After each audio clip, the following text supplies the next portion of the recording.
तो यहाँ पे लास्ट क्लास हम लोग कहाँ तक गए थे? रिलेशनल ऑपरेटर पढ़ रहे थे ना? यही पढ़ रहे थे ना? पढ़ रहे थे कि नहीं? ऑपरेटर फंक्शन के हिसाब से 7 कैटेगरीज में बांटा गया है ऑपरेटर्स को। 7 कैटेगरीज में हम लोग पहला देखे थे कौन सा? अर्थमेटिक ऑपरेटर, जिसमें प्लस माइनस गुना भागा डिवाइड और मॉडुलस का यूज होता है। दूसरा था अर्थमेटिक के बाद असाइनमेंट ऑपरेटर, जिसमें equal to, less than equal to, minus equal to, plus equal to, minus equal to था। यही सब था कि नहीं? और थर्ड देखे थे रिलेशनल ऑपरेटर। रिलेशनल ऑपरेटर क्या होता है? ग्रेटर देन, हाँ, कंपेयर करता है, रिलेशन बताता है। साइन नहीं पूछे, less than, greater than, less then ये नहीं पूछे, सिंबल नहीं पूछे। दो ऑपरेटर के बीच में जो रिलेशन बताएगा, कंपेयर करने के लिए यूज होता है। या तो दो डेटा हो सकता है, या तो दो वेरिएबल हो सकता है। तो दो वेरिएबल को कंपेयर करेंगे, जैसे दो पर्सन ही है, तो अगर उसको कंपेयर करना होगा, नाम से कंपेयर करेंगे, हाइट से कंपेयर करेंगे, वेट के अकॉर्डिंग कंपेयर करेंगे, करेंगे कि नहीं? करेंगे ना? तो उसी तरह से रिलेशनल ऑपरेटर जो है वो रिलेशन, दो डेटा के बीच में क्या बताता है? रिलेशन बताने का काम करता है। ठीक है, जिसके अंदर साइन था, greater than, less than, greater than equal to, less than equal to, और डबल इक्वल टू, और नॉट इक्वल टू, यही सब था ना।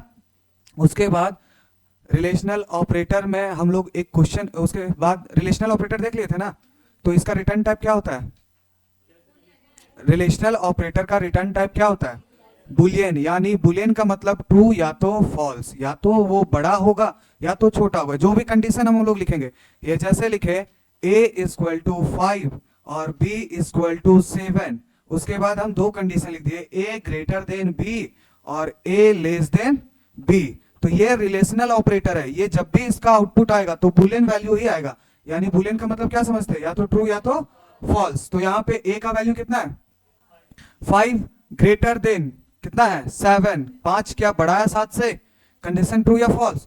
जब कंडीशन फॉल्स हो गया तो क्या, ये फॉल्स हो गया, तो इसका रिटर्न टाइप क्या होगा? फॉल्स होगा। अब यहाँ पे देखिए दूसरा कंडीशन जो है, ए का वैल्यू कितना है? 5 छोटा है 7 से, कंडीशन ट्रू या फॉल्स? 5 छोटा है 7 से, ट्रू या फॉल्स? ट्रू है ना, तो इसका रिटर्न टाइप क्या रहेगा? ट्रू। तो हमेशा जो है रिलेशनल ऑपरेटर या तो ट्रू भेजेगा या तो फॉल्स, यानी बुलियन वैल्यू ही देगा। समझ आया? अब ये तो था हम लोग प्रिमिटिव डेटा का कंपेयर करेंगे, लेकिन मान लीजिए दो स्ट्रिंग को कंपेयर करना है, तो कैसे करेंगे? स्ट्रिंग समझ रहे हैं? जैसे समझिए यहां पे दो स्ट्रिंग ले रहे हैं, स्ट्रिंग S1 इक्वल टू, कोई भी नाम ले लेते हैं, एक लिए राजा, क्या लिए? और स्ट्रिंग किसी का नाम है क्या? स्ट्रिंग S2 इक्वल टू रानी,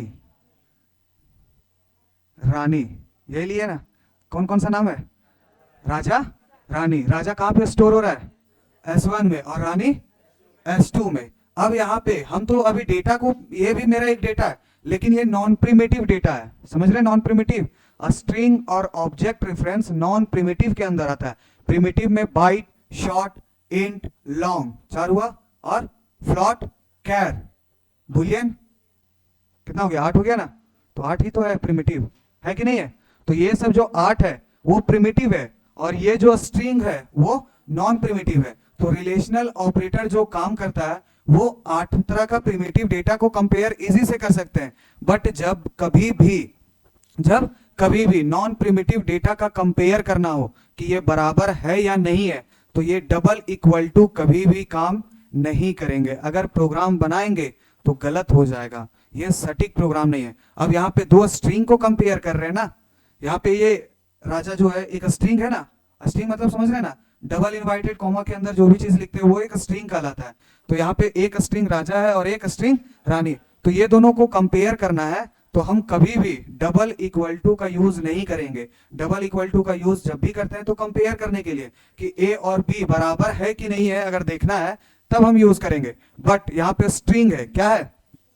तो इस केस में हम एक मेथड यूज करेंगे जिसका नाम है इक्वल्स मेथड। कौन सा मेथड? Equals method. वो क्या काम करता है? स्ट्रिंग को कंपेयर करने का काम करता है। किसको कंपेयर करता है? स्ट्रिंग को कंपेयर करने का काम करता है। अब जैसे अगर मान लीजिए यही चीज लिखा हुआ है तो हम क्या लिखेंगे, S1 को कंपेयर करेंगे S1 डॉट इक्वल्स S2 इस तरह से करेंगे। समझ आया, समझ आया कि नहीं? यहां पे हम S1 double equal to S2 नहीं लिखेंगे क्योंकि ये जो है वो नॉन प्रिमिटिव डेटा है। कौन सा डेटा है? Non primitive data. और नॉन प्रिमिटिव डेटा को जब भी कंपेयर करना है तो हमको इक्वल्स मेथड का यूज करना होगा। कौन सा मेथड का? इक्वल्स मेथड का। समझ आया, समझ आया कि नहीं? चलिए, आप लास्ट प्रोग्राम तक लिखे थे ना, उसके बाद पॉइंट नोट करके लिखते जाइए, नोट करके लिखिएगा। ये इक्वल्स मेथड जब भी काम करेगा तब नॉन प्रिमिटिव के लिए। अब यहाँ पे वैल्यू कभी भी कंपेयर नहीं करना इस तरह से। अगर ए और बी को कंपेयर करना है जिसमें 5 और 7 स्टोर है तो यहाँ ए डॉट इक्वल्स टू मतलब बी नहीं करेंगे, कभी नहीं। जब भी इक्वल्स मेथड का यूज करेंगे तो नॉन प्रिमिटिव डेटा के लिए यूज करेंगे। किसके लिए? नॉन प्रिमिटिव डेटा के लिए। चलिए लिखिए, नोट करके लिखिएगा, नोट करके पॉइंट वाइज लिखिएगा। दो पॉइंट है इसमें। लिखिए, we can compare a string string string we can compare a string with the help of we can compare a string with the help of equals method। Small में लिखिएगा EQUALS, small में, E capital नहीं रहेगा। Equals method, equals, हाँ ये से लिखना है, EQUALS मेथड। आप लोग लिखे होंगे मेथड, METHOD लिखे थे, हाँ। तो इक्वल्स मेथड का यूज करना है, ठीक है, जब दो स्ट्रिंग को कंपेयर करना होगा। स्ट्रिंग मतलब समझे? ये जो है S1 में जो लिखे है वो एक स्ट्रिंग है, S2 में जो लिखे है वो एक स्ट्रिंग है। यहाँ A में जो लिखे है वो एक प्रिमिटिव डेटा है, ये नॉन प्रिमिटिव है, और ये क्या है? Primitive data. समझ रहे हैं कि नहीं? प्रिमिटिव और नॉन प्रिमिटिव पढ़ा है कि नहीं है? ये प्रिमिटिव डेटा है, ये नॉन प्रिमिटिव डेटा है। तो नॉन प्रिमिटिव डेटा का जब भी कंपेयर करेंगे तो ये डबल इक्वल टू ना लिख करके इक्वल्स मेथड का यूज करेंगे, ठीक है। फुल स्टॉप लिखे, उसके बाद लिखिए द रिटर्न, उसी में the return type of equals method, नहीं उसी में, the return type of equals method is Boolean. The return type of equals method is Boolean,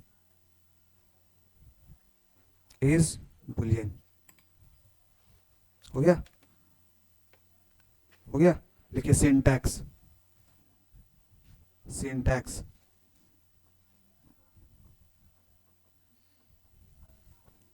a string 1 dot equals a string 2।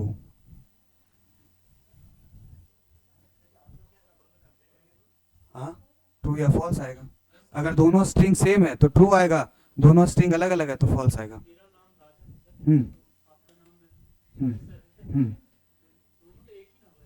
कैसे हुआ? आप राजन है ना, तो कहाँ से लिखना स्टार्ट करते हैं? आर से। मेरा नाम सूरज है तो हम कहाँ से स्टार्ट करते हैं?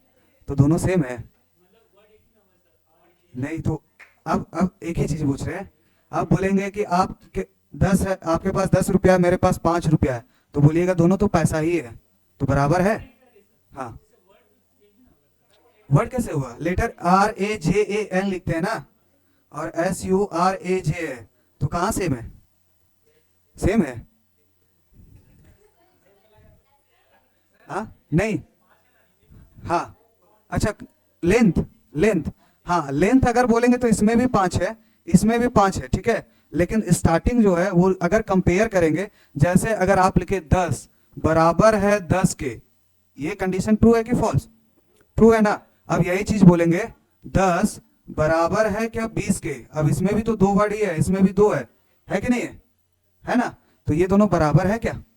नहीं है। समझ आया? हाँ, तो इसमें पता है आपको कि जितना भी कैरेक्टर आप लिख रहे हैं तो सब आशिकी वैल्यू पे काम करता है, और सभी का आशिकी वैल्यू है लोग। हम्म, कुछ भी लिखेंगे, अगर सेम रहेगा तो ट्रू आएगा, अगर कुछ भी लिख सकते हैं।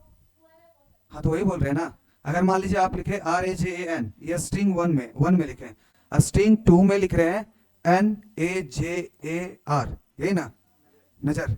ठीक है, ये है ना। तो यहाँ पे देखिए ये सेम है RAJAN, क्या यहाँ भी RAJAN लिखा हुआ है? नहीं लिखा हुआ है ना। कंपेयर कर रहा है कि जो सामने वाला है वो दूसरे के बराबर है या नहीं है। लेंथ कभी भी कंपेयर नहीं करता है। आस्क की वैल्यू कैसे सेम होगा? आर का कितना हुआ? अगर कैपिटल में लिखे हैं, हाँ चलिए स्मॉल में ही लिखे, तो स्मॉल आर का वैल्यू कहाँ होगा? और यहाँ स्टार्ट कहाँ से हो रहा है? एन से। अगर मान लीजिए इसका 112 हो रहा है एग्जाम्पल 4, तो एन उससे PQR तो अलग अलग आ रहा है ना। एन का हो जाएगा, मान लीजिए हो सकता है 115 आ जाए, एग्जाम्पल 4 बोल रहे हैं। नहीं, कंपेयर करेंगे।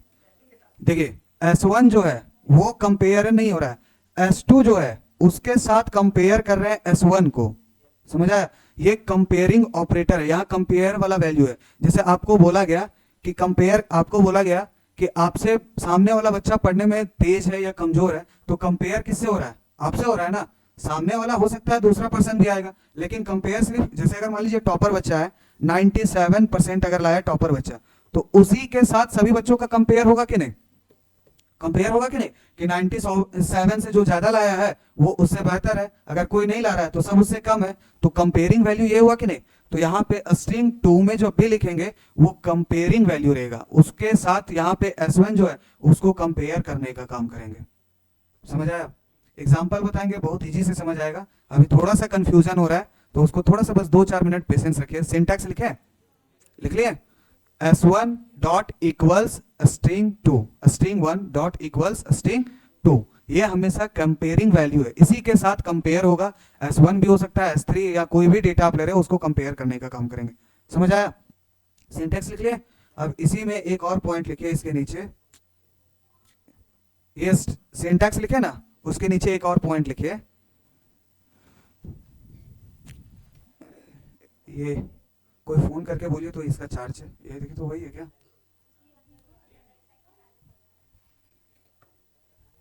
वो अच्छा, चलिए एक और पॉइंट लिखिए, दूसरा पॉइंट। पहला पॉइंट लिखिए ना, लिखे कि नहीं?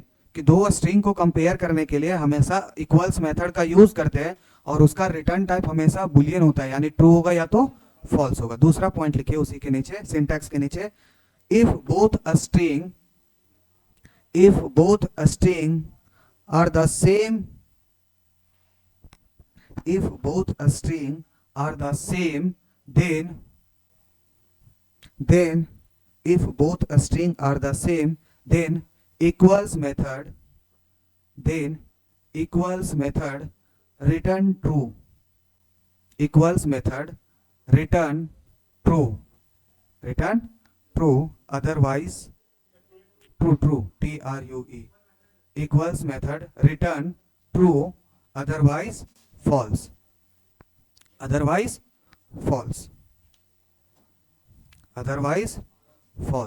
हो गया। फॉर एग्जाम्पल नंबर 1 लिखिएगा उसमें।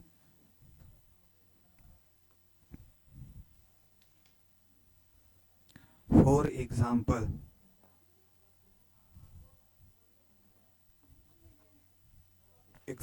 लिखिए, string 1 equal to Raja, string 2 equal to Rani, और यहाँ पे S2 यानी यहाँ पे कौन सा वैल्यू आएगा? रानी को कंपेयर कर रहे हैं राजा से, तो दोनों इक्वल्स है क्या? तो रिटर्न टाइप इसका क्या होगा? ज्यादातर तो वही चीज बता रहे हैं कि अगर दो स्ट्रिंग को कंपेयर करना होगा, पब्लिक स्टैटिक वॉइड मेन, बस वही से लिखेंगे। हाँ, कुछ भी लिखे, अगर दोनों सेम रहेगा तभी ट्रू करेगा, अदरवाइज फॉल्स। हाँ, और दोनों का लेटर जो है वो सेम होना चाहिए। इसको लिखिए पहले, उसके बाद फिर और एग्जाम्पल देखेंगे। हम बस बता रहे दो स्ट्रिंग को कंपेयर करने के लिए क्या यूज करते हैं। दो स्ट्रिंग को कंपेयर करना है तो हम लोग किसका यूज करेंगे? स्ट्रिंग मेथ इक्वल्स मेथड का यूज करेंगे। किसका? और वही अगर दो वैल्यू अगर कंपेयर करना रहेगा तो हम डबल इक्वल टू के जरिए कर सकते हैं। अगर दो वैल्यू को कंपेयर करना रहेगा जैसे 10, 20, 50, 100, 200 या तो फिर दो पर्सन का सैलरी को कंपेयर करना रहेगा तो हम डायरेक्ट डबल इक्वल टू का यूज करके कर सकते हैं। बट कभी भी स्ट्रिंग का कंपेयर डबल इक्वल टू के साथ नहीं करेंगे। पूरा लिखेगा तब ना। क्लास, क्लास का नाम, पब्लिक स्टैटिक वॉइड में लिखे, स्ट्रिंग में एस कैपिटल होना चाहिए। लिखे हुए हैं? हो गया? बोलिए। कंपेयर मतलब क्या इसमें? हाँ हाँ, जैसे ये ग्रेटर देन या लेस देन ना, तो इसमें स्ट्रिंग को कभी ग्रेटर देन और लेस देन नहीं करेंगे। हाँ, स्ट्रिंग का लेंथ के साथ कर सकते हैं कि इसका लेंथ 5 है कि 4 है, तो स्ट्रिंग डॉट लेंथ मेथड के जरिए वो आप कंपेयर कर सकते हैं कि उसका वैल्यू जो आ रहा है वो बराबर है स्ट्रिंग 2 के या नहीं है। जैसे यहाँ पे इसमें 4 है, इसका लेंथ क्या होगा? 5 होगा ना। 4 और एक नल कैरेक्टर 5 होगा, इसका भी 5 होगा, तो दोनों का स्ट्रिंग के साथ कंपेयर करेंगे तो दोनों बराबर आएगा। बराबर आएगा कि नहीं? मतलब ट्रू आएगा। ये सिर्फ इक्वल्स मेथड जो है वो लेस देन और ग्रेटर देन में कभी काम नहीं करेगा। ये जब भी काम करेगा दो स्ट्रिंग को कंपेयर करने के लिए, जैसे आपका नाम हो गया, कोई थर्ड पर्सन, जैसे पासवर्ड मैच करते हैं तो वहां पे अगर मान लीजिए पासवर्ड में 1 2 3 4 5 कोई पर्सन लिखा है और एक और पर्सन वही पासवर्ड डाल रहा है 1 2 और स्पेस डाल दिया 3 4 5, तो ये सेम है कि अलग अलग है? अलग अलग है ना। इक्वल्स मेथड में अभी भी यूज कर सकते हैं। इस तरह से यहाँ पे S1 इक्वल्स S2 कर सकते हैं, ये भी रन होगा प्रोग्राम, लेकिन ये वैलिड नहीं है, सही तरीका नहीं है। ठीक है? जैसे बोलते हैं ना कि पैसा इनकम होता है, एक होता है व्हाइट मनी, एक होता है ब्लैक मनी, तो उसी तरह से ये सही तरीका नहीं है। हाँ, ये सही तरीका नहीं है स्ट्रिंग को कंपेयर करने का। स्ट्रिंग जब भी कंपेयर होगा तो इक्वल्स मेथड के ही जरिए होगा, ये हुआ सटीक तरीका, सही तरीका। समझ आया? समझ आया कि नहीं? तो यहाँ पे यहाँ वही चीज बता रहे हैं। यहाँ पे देखिए ये दो जो स्ट्रिंग यहाँ पे लिखे हुए हैं वहां पे पासवर्ड सेम है कि गलत अलग अलग है? क्योंकि स्पेस भी एक कैरेक्टर लेता है कि नहीं? तो उस टाइम ये इक्वल्स मेथड क्या बता देगा? फॉल्स बता देगा, क्योंकि आपका पासवर्ड इनवैलिड हो गया, मैच नहीं किया। अगर 1 2 3 4 5 है वहां पे 1 2 3 4 5 ही रहेगा तभी वो मैच करेगा। तो ये इक्वल्स मेथड अधिकतर समय पासवर्ड के लिए यूज होता है, क्योंकि पासवर्ड में आप डिजिट भी यूज करते हैं कि नहीं? स्पेशल सिंबल भी यूज करते हैं, @h कुछ भी यूज करते हैं कि नहीं? अपर केस लोअर केस भी यूज करते हैं, सारा का मिक्सअप बनाते हैं कि नहीं पासवर्ड जो रहता है, तो उस केस में इक्वल्स मेथड का यूज होता है। समझ आया? ये एडवांस पर्पस के लिए यूज करते हैं, तो वहां पे ये काम करता है इक्वल्स मेथड। समझ आया? Example 1, example 2। Example 2, string S1 equal to Raju, string S2 equal to Raju, S1 dot equals S2।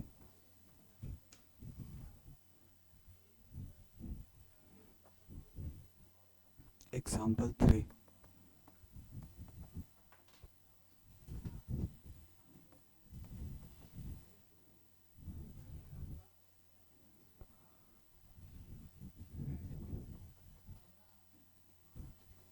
माला।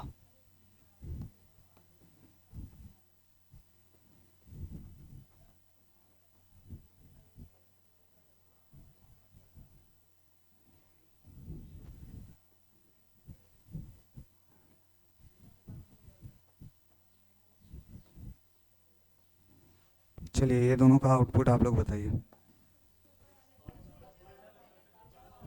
हाँ,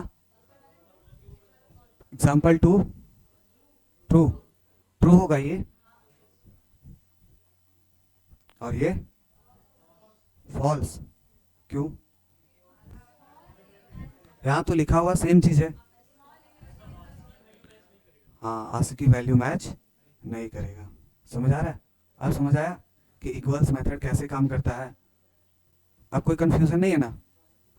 हाँ, कोई क्वेश्चन है तो पूछिए, क्वेश्चन कीजिएगा तभी डाउट क्लियर होगा।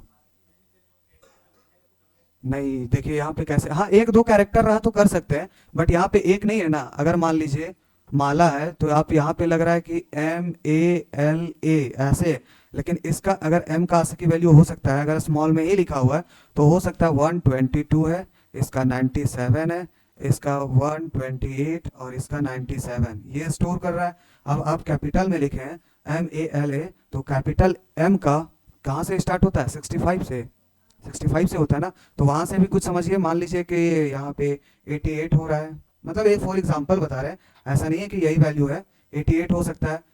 कैपिटल A का वैल्यू 65 है यहाँ पे, फिर यहाँ पे 90 है, फॉर एग्जांपल हम बोल रहे हैं, और फिर यहाँ पे 65 है। तो यहाँ पे देखिए ये और ये कंपेयर कर रहा है, दोनों सेम है? सेम है? नहीं है। यहाँ पे ये कंपेयर कर रहा है क्योंकि A दोनों चीज जगह पे लिखा हुआ है, लेकिन दोनों का आस्की वैल्यू अलग अलग है। अलग अलग है कि नहीं है? नहीं, इक्वल्स मेथड जब भी काम करेगा दो स्ट्रिंग के साथ ही काम करेगा, क्योंकि कंपेयर करने वाला एक रहना चाहिए, और एक आप जिसको भी कंपेयर कर रहे हैं। हाँ, अगर आपको एक से ज्यादा कंपेयर करना है तो आप लूप का यूज कीजिए, एक एक करके सबको कंपेयर करते जाएगा। जिसके अंदर पासवर्ड है उसको 10 से मिलाते जाइए, जहाँ पे सही रहा वहाँ पे ट्रू दिखेगा, जहाँ पे सही नहीं है वहाँ पे फॉल्स दिखेगा।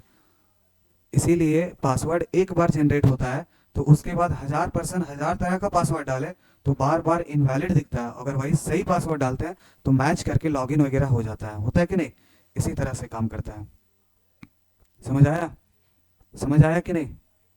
प्रोग्राम देखिएगा रन करवा के, आप लोग करवा लिए, रन हुआ?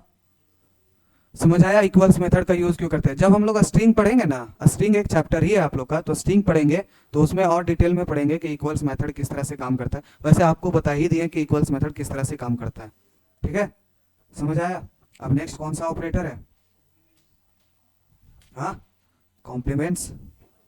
लॉजिकल, कंडीशनल है कि लॉजिकल है? कंडीशनल। अच्छा, चलिए लिखिए।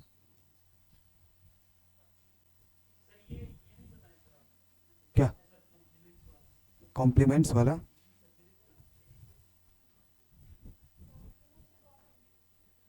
नॉट इक्वल टू है वो। नॉट इक्वल टू तो यूज किए थे ना, इक्वल टू रिलेशनल, रिलेशनल में बताए थे। जैसे ए में 10 है, 10 जो है वो नॉट इक्वल टू है 20 या तो 15, कुछ भी ले सकते हैं। तो 10 जो है वो क्या बराबर नहीं है 15 के? 10 जो है वो क्या बराबर नहीं है 15 के? नहीं है ना, तो बस वही ट्रू आएगा इसका रिटर्न, नॉट इक्वल टू। यहाँ पे डबल इक्वल टू मतलब हुआ 10 जो है वो बराबर होना चाहिए 15 के, बट यहाँ पे बोल रहा है कि 10 है वो बराबर नहीं होना चाहिए 15 के, तो बराबर नहीं है, कंडीशन ट्रू हो रहा है। यहाँ पे ये कंडीशन फॉल्स हो जा रहा है, बस। ठीक है, समझ आया? इसके बाद नेक्स्ट क्या था? कंडीशनल। प्रैक्टिकल आप लोग कर लीजिएगा कि एक प्रोग्राम दिखा दे इसका रन कर। कंडीशनल का, कंडीशनल पढ़ेंगे तब तो उसका प्रैक्टिकल देखेंगे। ये क्या बोल रहे हैं? स्ट्रिंग इक्वल्स मेथड का यूज करके आप लोग को होमवर्क है रन करवाना। ठीक है, इसके बाद नेक्स्ट बनाइए heading conditional operator. Conditional operator, conditional operator. अब बताइए कंडीशनल ऑपरेटर जो है वो यूनरी है या बाइनरी है या टर्नरी है? अगर पढ़े हैं लैंग्वेज तो आप लोग को पता होना चाहिए। कैसे? कैसे है? अगर टर्नरी है तो कैसे है? क्या होता है? क्वेश्चन मार्क होता है और कॉलन होता है। चलिए हमें बता दिए, तो इसमें क्या यूज करते हैं? 3। हाँ, ऑपरेंड्स या वेरिएबल। क्या यूज करते हैं? ऑपरेंड्स या वेरिएबल। जिसमें सिंगल वेरिएबल यूज करते हैं उसको यूनरी, जिसमें 2 वेरिएबल यानी ऑपरेंड यूज करते हैं उसको बाइनरी, जिसमें 3 वेरिएबल या 3 ऑपरेंड यूज करते हो उसको टर्नरी बोलते हैं। तो कंडीशनल ऑपरेटर जो है वो टर्नरी ऑपरेटर है। कौन सा ऑपरेटर है? टर्नरी। मतलब इसमें टोटल नंबर ऑफ वेरिएबल जो यूज करेंगे वो 3 यूज करेंगे। कितना यूज करेंगे? 3। चलिए लिखिए पॉइंट वाइज इसको लिखते जाइए। पहला पॉइंट लिखिए, it is a ternary operator. TERNARY, it is a ternary operator. दूसरा point, it is a ternary operator हो गया। दूसरा point, operand 1 should be, operand 1 should B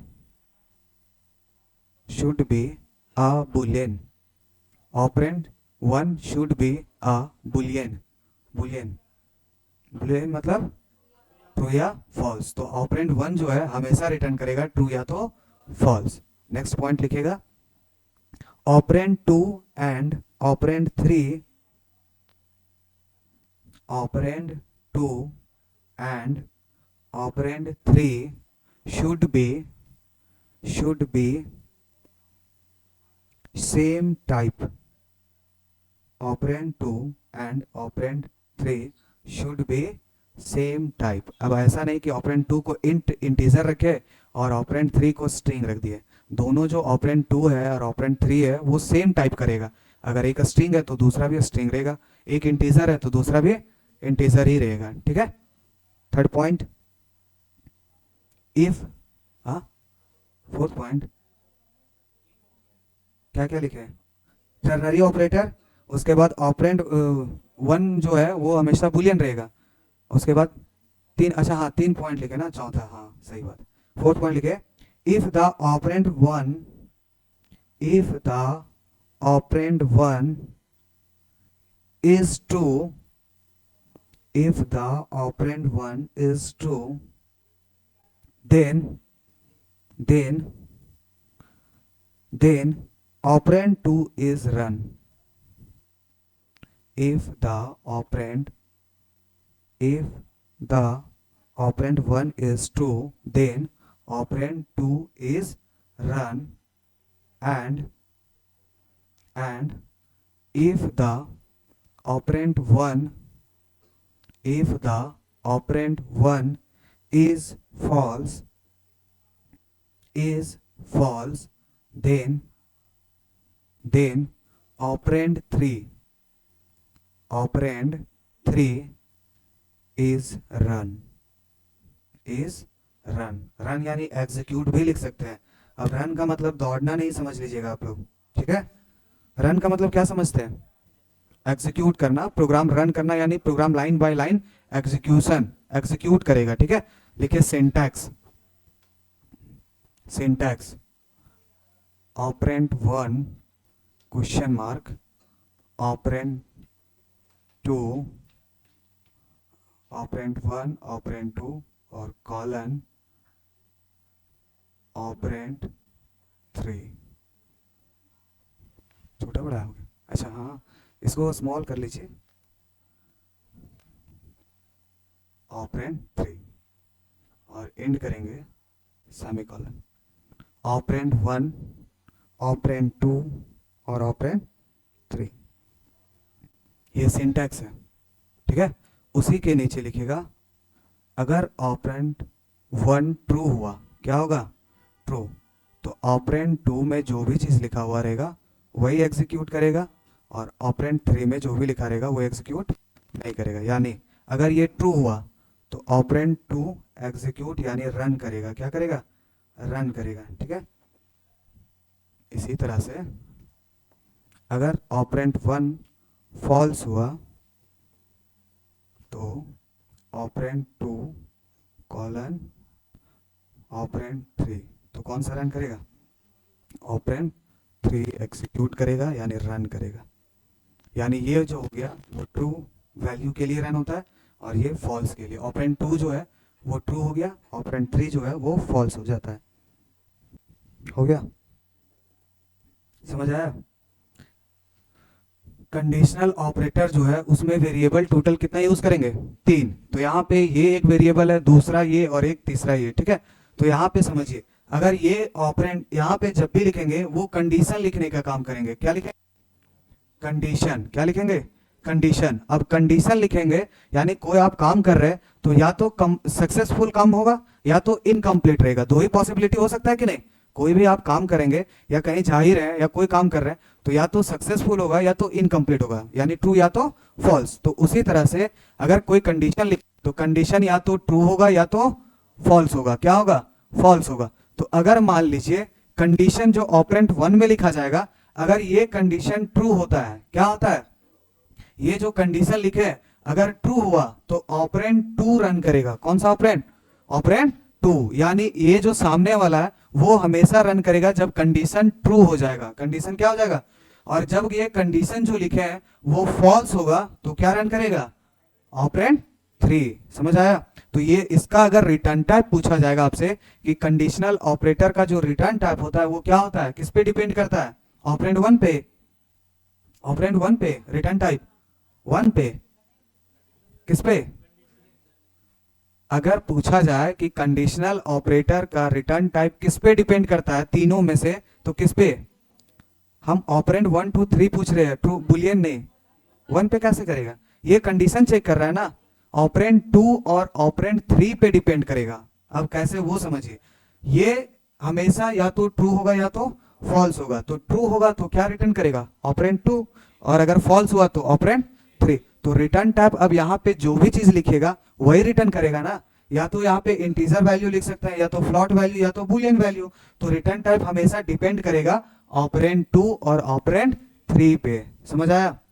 समझ आया कि नहीं? ये हमेशा कंडीशन है, इसमें हमेशा बुलियन वैल्यू लिखेंगे यानी ट्रू या तो फॉल्स। अगर ट्रू हुआ तो ऑपरेंड 2, फॉल्स हुआ तो ऑपरेंड 3। तो ये डिपेंड करेगा ऑपरेंड 2 और ऑपरेंड 3 पे, return type.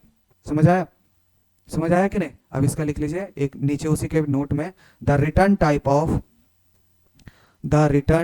Of conditional operator is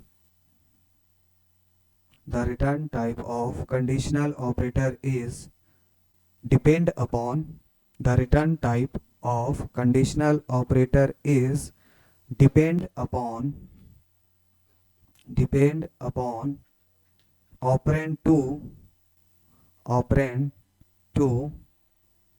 and operand 3, operand 2 and operand 3, operand 2 and operand 3। हो गया? हो गया? For example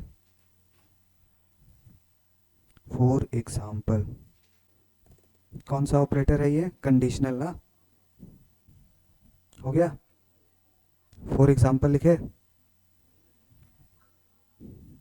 for example programme लिखिए इसमें। फॉर एग्जाम्पल में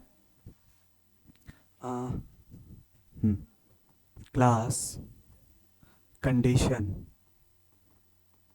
या कंडीशनल ही लिख दीजिए, COND, conditional public static void main string array of args int a is equal to 3 b int, अब अलग अलग ना लिख करके एक ही में लेते हैं क्या? int a is equal to 3 b is equal to 7, दो वेरिएबल ले लिए। अब दोनों को कंपेयर करेंगे, system.out.println a greater than b। अगर ये सही होता है, कंडीशनल का यूज किए, तो प्रिंट करेगा हाई, और अगर ये फॉल्स होगा तो प्रिंट करेगा हेलो।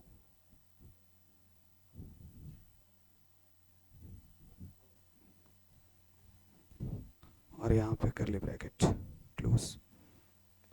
चलिए प्रोग्राम लिखिए इसको जल्दी से आप लोग। हो गया? क्या आएगा आउटपुट इसका? हेलो? सही में हाई नहीं आएगा?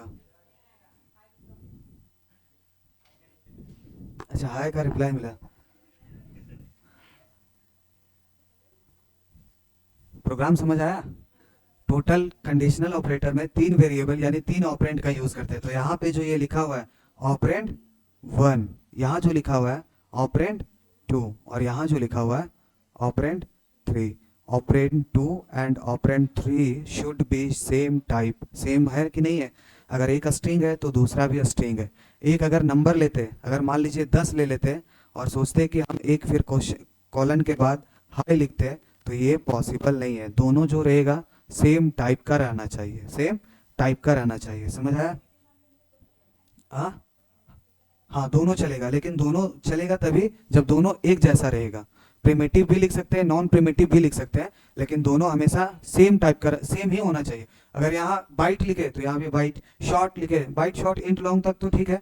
अगर यहाँ फ्लॉट लिखे तो यहाँ भी फ्लॉट ही रहना चाहिए। डबल लिखे तो डबल ही। अगर यहाँ सिंगल इन्वर्टेड कॉमा में ए लिख दिए और यहाँ पे 10 लिखेंगे तो काम करेगा नहीं?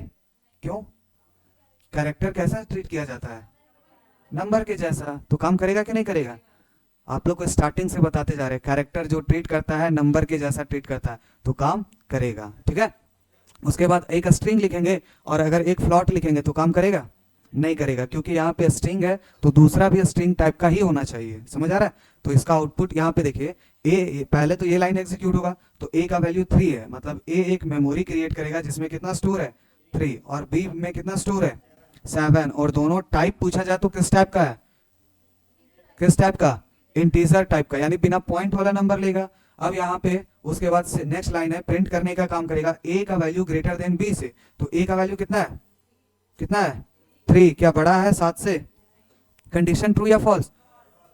ट्रू या फॉल्स? तो अगर ये कंडीशन ट्रू हुआ तो ये रन करेगा, कंडीशन फॉल्स कंडीशन ट्रू होगा तो ये रन होगा, कंडीशन फॉल्स होगा तो ऑप्शन 3 रन होगा। होगा कि नहीं होगा? तो यहाँ पे कंडीशन ट्रू हो रहा है कि फॉल्स, तो क्या रन होगा? हेलो प्रिंट करेगा। क्या प्रिंट करेगा? हेलो। इसका आउटपुट जो आएगा एक लाइन का आएगा और वो आएगा हेलो। क्या आएगा? हेलो। समझ आया? समझ आया? इस तरह से हम लोग ग्रेटेस्ट नंबर, स्मॉलेस्ट नंबर और इवन नंबर, ऑड नंबर, 4 तरह का नंबर फाइंड कर सकते हैं। हो जाएगा? हो जाएगा? ये होमवर्क रहेगा आप लोग का। ये अभी हम जैसे एक स्मॉलेस्ट नंबर फाइंड किए ना, यहाँ पे इधर ध्यान दीजिए, कल सभी का चेक करेंगे। यहाँ पे देखिए 2 नंबर लिए, दोनों में कंपेयर किए और फाइंड कर लिए कि कौन सा ग्रेटेस्ट है कौन सा लोवेस्ट है। अगर कंडीशन ट्रू होता तो यहाँ पे हम प्रिंट भी करवा सकते थे ग्रेटेस्ट, और कंडीशन फॉल्स हुआ तो लोवेस्ट। करवा सकते हैं कि नहीं? करवा सकते हैं ना।